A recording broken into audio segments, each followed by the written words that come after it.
বিরতির পর স্বাগত। এক বিজেপি নেতাকে ঘুমের ঔষধ দিয়ে মারার চেষ্টা, এমনটাই কিন্তু অভিযোগ।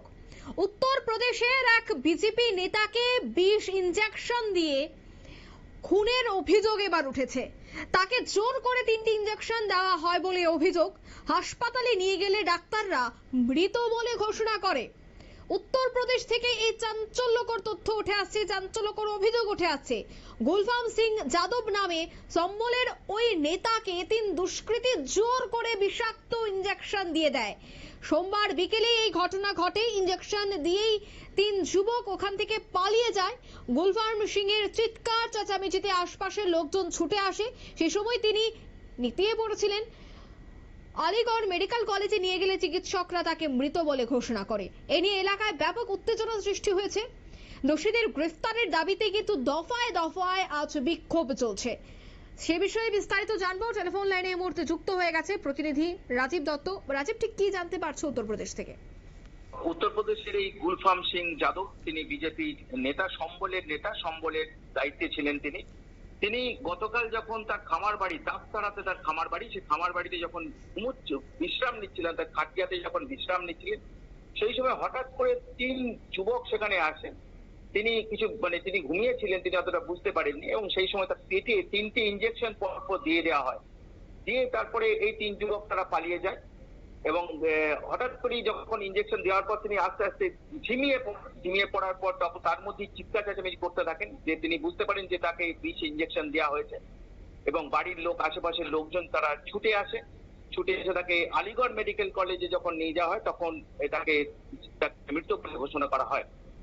এই গুলফাম সিং যাদব, তিনি 2004 সালে সমাজবাদী পার্টির সুপ্রিমো মুলায়ম সিং যাদবের বিরুদ্ধে প্রার্থী হয়েছিলেন। অত্যন্ত প্রভাবশালী নেতা।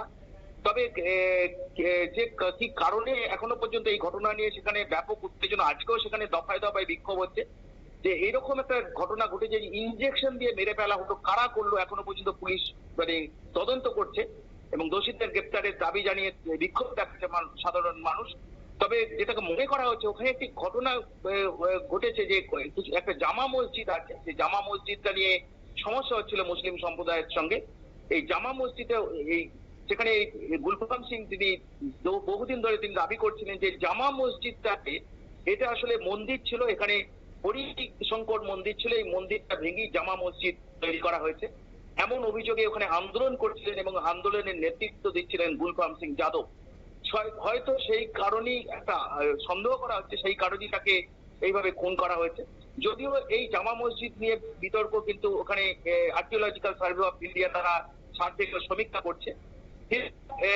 সেটা বহুদিন ধরে ওখানে একটা দুই কমিউনিটির মধ্যে একটা মতবিরোধ চলছিল এবং যার ফলেই মনে হচ্ছে যে এই ধরনের ঘটনা ঘটেছে। তবে এই ঘটনা কিন্তু চাঞ্চল্য ছড়িয়ে গেছে যে বিষ ইনজেকশন দিয়ে তিনি যখন শুয়েছিলেন, সেখানে ঘুমিয়েছিলেন এবং তাকে ইনজেকশন দিয়ে দেওয়া হয়েছে। যদিও সেই সময় তিনি যখন শুয়েছিলেন, আশেপাশে তার কেউ ছিলেন না, তিনি নিজের খামার বাড়িতে বিশ্রাম নিচ্ছিলেন।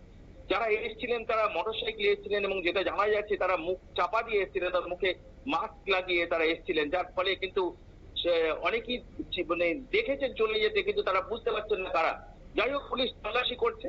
অত্যন্ত প্রভাবশালী নেতা গুলফাম সিং যাদব, যার বিজেপির নেতৃত্ব, ওখানে রাজ্যের নেতৃত্ব, তারাও ঘটনাস্থলে গেছেন এবং তারা দাবি করছেন দোষীদের গ্রেপ্তারের দাবিতে। তবে মনে করা হচ্ছে যে এই একটা জামা মসজিদকে কেন্দ্র করে বিবাদের জেরেই তাকে পরিকল্পিতভাবে এই বিষ ইনজেকশন দিয়ে খুন করা হয়েছে। অঙ্কিতা, ধন্যবাদ। অর্থাৎ উত্তরপ্রদেশের এক বিজেপি নেতাকে জোর করে ইনজেকশন দেওয়া হয় এবং 3টি ইনজেকশন দেওয়ার পরে তার মৃত্যু হয়। গতকালের এই খবর এবং আজ সকাল থেকেই কিন্তু উত্তরপ্রদেশের বিভিন্ন জায়গায় বিক্ষোভ চলছে। নিয়ে নিচ্ছে ছোট্ট একটি বিজ্ঞাপন বিরতি, সঙ্গে থাকুন।